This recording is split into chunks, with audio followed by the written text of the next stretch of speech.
अच्छा, now we are going for the third video.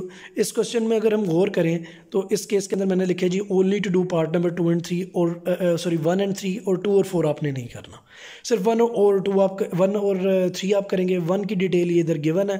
क्यूम्यूटेटिव laws of union और intersection आपने find out करने book पे लिखा हुआ।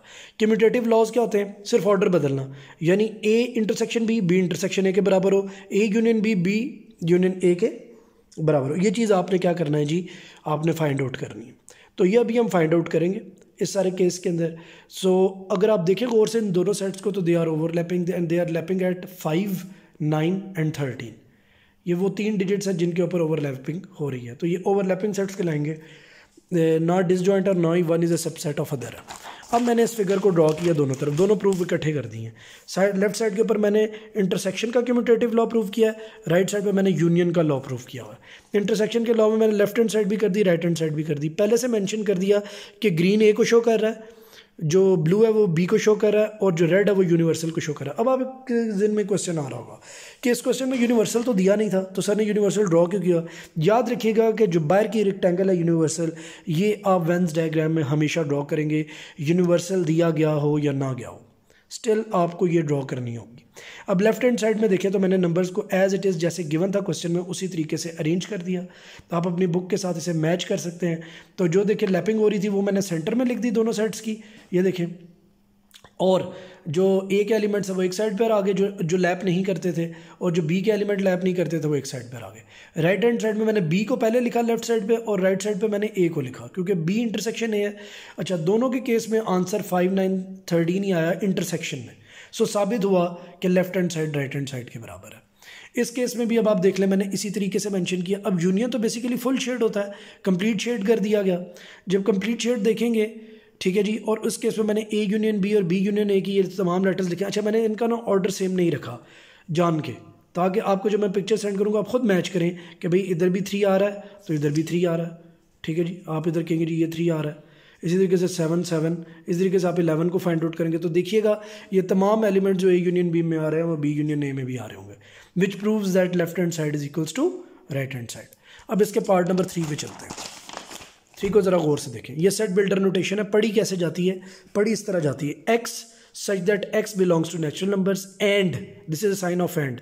अच्छा, इस कंडीशन को कैसे पढ़ा जाता है? सेंटर से। X is greater than equals to 8 but less than equals to 18। All the time आप इस डबल कंडीशन को ऐसे ही पढ़ेंगे।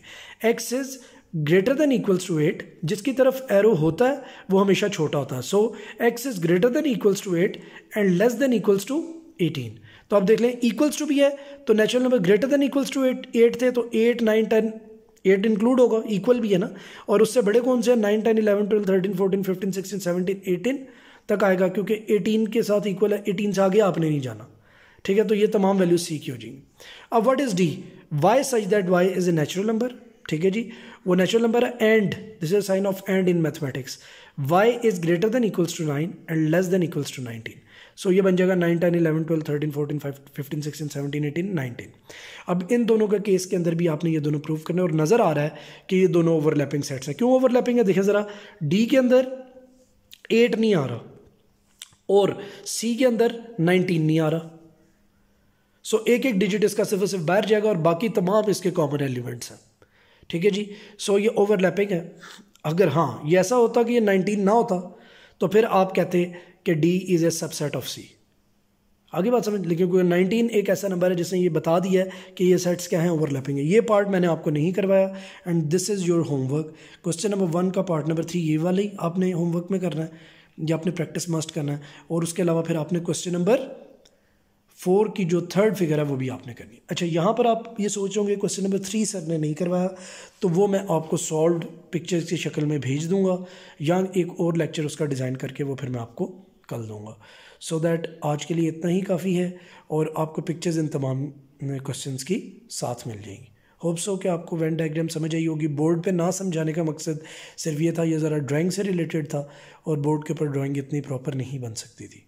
सो खूबसूरत सी जो है ना, आप डेफिनेटली जिस तरह मैंने 3 कलर्स यूज़ किए हैं यूनिवर्सल ए और बी के लिए, आप भी यूज़ करें। शेड के लिए आप बिल्कुल कलर पेंसिल्स यूज़ करें, हाइलाइटर्स यूज़ करें, यानी अच्छे से अच्छे तरीके से ड्रॉ करने की कोशिश करें। ओवल अच्छे बनाएं, सर्कल बनाने हैं तो कंपस की मदद से बनाएं, ताकि जितना खूबसूरत आप काम करेंगे उतना अच्छा होगा। सो दैट इस पूरी एक्सरसाइज को अपने क्लास वर्क को भी अटैम्प्ट करना है और होमवर्क को भी अटैम्प्ट करना है। सो ये मैं आपको इसकी पिक्चर्स तमाम की भेज दूँगा। अपना बहुत सारा ख्याल रखिएगा। अल्लाह हाफ़िज़।